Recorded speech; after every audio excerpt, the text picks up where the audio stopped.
Hey, it's Mr. X Irish here with another battle gameplay. The year is now 1797, and we find ourselves at the Battle of the Avignon Vineyard.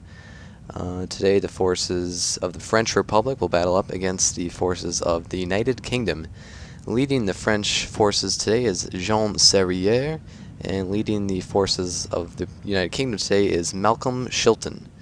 He's not an actual general, but is their top unit. So he'll be commanding their forces. You will notice the kind of odd battle title. It's the Battle of the Avignon Vineyard. We're not actually fighting. It's just north of Marseille. The United Kingdom invaded France just north of Paris, and they just wholly bypassed Paris, and they just went all the way down to Marseille, and they were just located outside of Marseille, and I attacked them. My army, Jean Serrière's army, was located just north of them. So I came down from the north and attacked them, and we find ourselves at the Avignon Vineyard. On the other side of the map, you can kind of see where my mouse is a vineyard warehouse, but I doubt that'll be used today for any really purpose. Today my army is fully stacked. I have almost 12, or about a dozen units of conscripts. This army was raised in emergency when Britain invaded me from the north, because I didn't really have a major army in Paris. I don't want to lose Paris, so conscripts are just above militia, but they're not quite line infantry units. So we'll look at the army now. There's some conscripts here. For cavalry, I have the 68 unit strong unit of the dragoons. They're attacking a line infantry, Swiss line infantry unit at the moment. So you can see all my conscripts here. They're 180 strong, so they are pretty big battalions, but they're not very strong, and they can't defend very well from artillery attacks. There's General Jean Serrière. I have one grenadier unit, but I'm going to keep them back here kind of in my reserves in case they're needed at the end. And I just have two stacks of 3 battalions of conscripts. I also have a heavy cavalry squadron of hussars, and they're good for just quick attacks to rout the enemy. I have 2 units of artillery, 8-pounders, so they can pack a really good punch, and they're pretty accurate. So here we have some advancing line infantry. The army of the United Kingdom isn't fully strong. They have no designated general. They also have forces from Switzerland, some Swiss grenadiers, and they have 1 unit of Royal Americans. They're about 100 men strong, and they're just kind of skirmishers and fast-moving troops. So we have some American troops today. I believe they're way over there, or to our left. So those are the forces for the United Kingdom. Today what I'm doing is I'm playing pretty defensive, as you can see. I'm just stacking these 2 units, kind of not quite stacking, but pretty close together to 2 sections of 3 battalions of conscripts of the Empire. I'm just kind of using my cavalry back here to attack their troops that are kind of vulnerable in the back. And I'm using my artillery just to use grape shot to hit their center when they attack. I think they have 1 unit of artillery, a 6-pounder horse artillery, so they can move that around a little bit, but it looks like at the moment they're just kind of keeping that there. Developments since the last battle, which was the Battle of Torino. Austria and that main Austrian army has been totally destroyed. After that battle, I just battled them really quick again, and it was very lopsided, and they were crushed. But now the forces of the Venice Republic, for some reason, declared war on me a little. That was a couple rounds ago. They declared war on me. I don't really know why. Probably because of their agreements with the Austrian Empire or something. But they declared war on me, and they're obviously headquartered in Venice, or I should say the Venetian Republic. Their headquarters in Venice. So there's about 2 really small Austrian armies that came in again from Vienna, and they're kind of just hanging around with Austria and to try to attack Milan. So hopefully after this battle I can move these forces to Milan to defend Milan, because I don't want to lose Milan again. And it looks like I might be attacking the Venetian Republic in a little bit, and I don't know quite what I'm going to do with them, if I'm going to liberate them or just keep that as a territory, because Venice is a very prosperous town they can get a lot of income from due to a gold mine, I believe, in a harbor. Nothing really else, so that's really my only threat. Prussia hasn't done anything from the east. The closest territory I have to them is bordering them, the Claves Mark, but they haven't done anything. That done anything with that region. And I'm protected to my southwest because of Spain. I have an alliance with Spain. United Kingdom is not invaded from the north. So I've been using the last 3 rounds since the Battle of Turin to kind of just, improve some like tax offices, improve some barracks, improve roads. So I've kind of been putting my money to the actual economy of France and to boost the economy rather than putting my money toward the military, because I have about 3 solid armies right now. One under control of Napoleon, and this one under Jean Serrière, and the other one I believe is under Jean Massol. I don't really remember at the moment. So as you can see here, for some reason I have about 1,200 more men than the British, but this battle was given as a very evenly placed battle for some reason. I was actually kind of the underdog. I guess since their forces, they have actual line infantry units, I guess they were favored for some reason, but this looks like to be a pretty easy victory by the British. I'm doing an infantry charge here with the Grenadiers. We'll look into that. Against the British Grenadiers.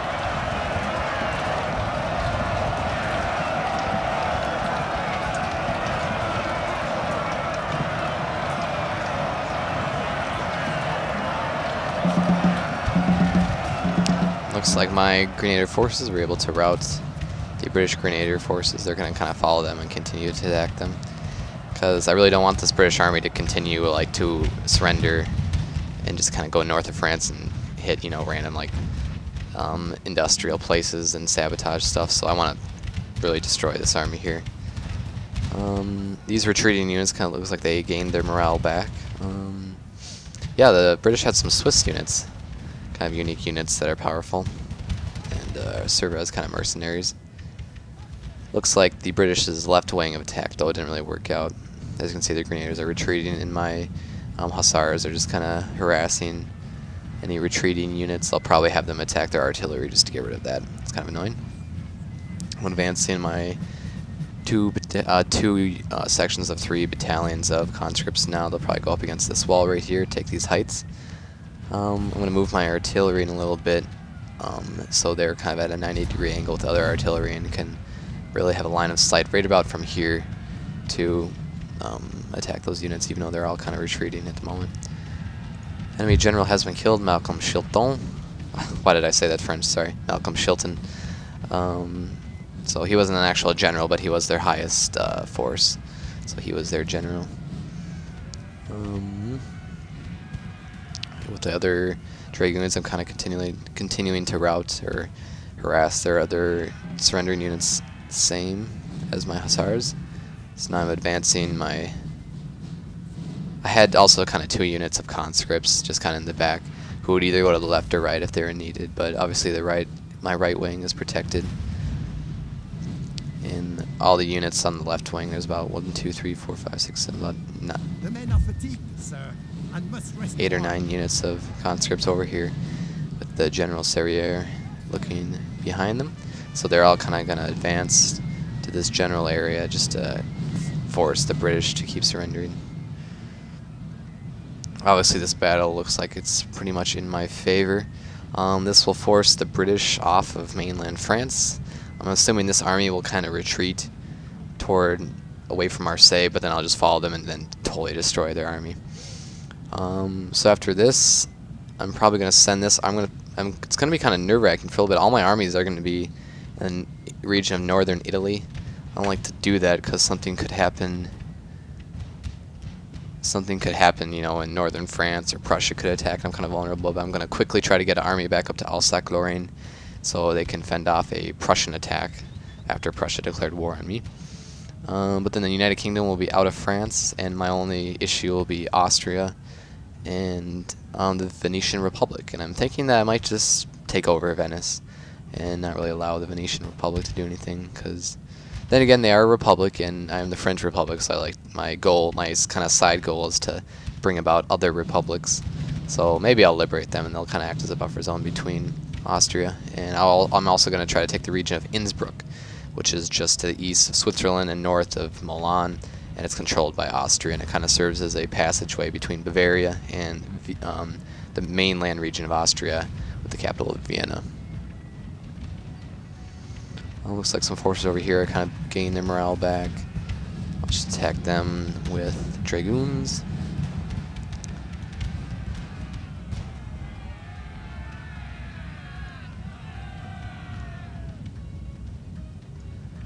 Wasn't really a well thought out attack by the British. You can see all my battalions here of conscripts. I'm bringing my general over here in case, because that's 108 units of Swiss, so in case they lose, my cavalry lose their morale, my general will try to boost their morale. So basically everyone's advancing except the artillery. See, this unit of British grenadiers has regained confidence. Hopefully my conscripts can fend off them.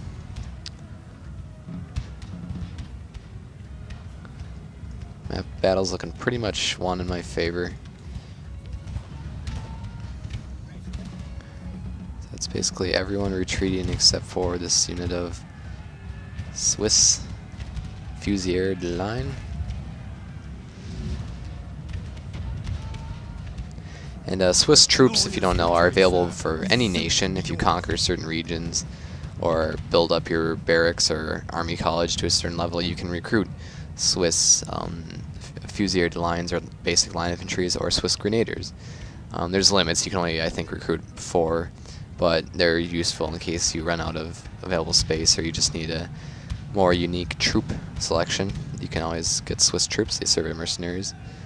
Now we have some Royal Americans over here. I don't know what they're doing in the back the whole battle, but I'll attack them with my light cavalry squadron of hussars. There's still about 60 horsemen strong, so those are the Royal Americans. The loyalists from the United States. It's basically the most you'll see of the United States in Napoleon Total War.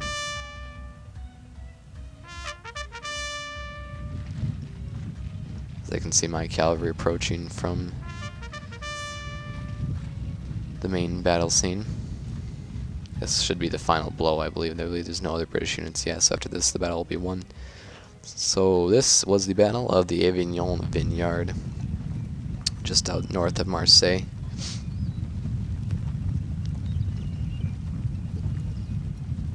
So next video is probably either going to be me taking the region of Austria, not Austria, but the region of Innsbruck, controlled by Austrian forces. Unless they're not defending it, then I won't really post a video if it's not much of a battle.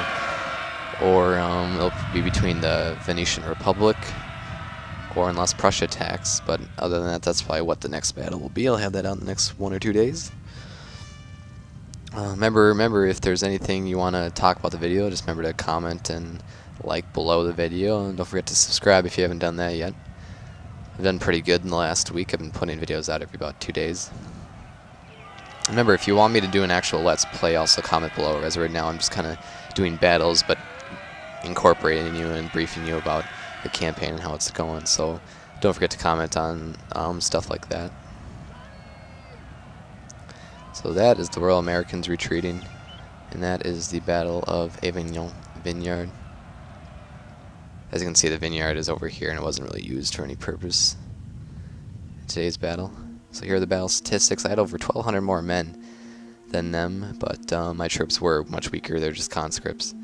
By the way, after I kind of gain a better foothold in Europe, I'll probably get rid of conscripts because I don't like to have conscripts. I like to keep them in emergency because they're one-turn recruitable. Like in one turn, they'll be ready to fight, and I like to have them in emergency. And let's look at the unit of the day. Ooh, wow. Looks like the regiment of Hussars killed 314 men, but the Dragoons, I don't know what regiment, but the Dragoons killed 464 men, and they lost 32, so lost almost half of their, and they went from the rank of nothing to, they gained 5 levels of experience. They did a really good job. So the Dragoons are the battle units of the day. So other than that, that is the Battle of the Avignon Vineyard, won by the forces of Jean Serrière of the French Republic, defeating Malcolm Shilton of the United Kingdom. So other than that, this is Mr. X Irish. Thanks for watching the video. I'll have the next one out in a couple days. Thanks for watching.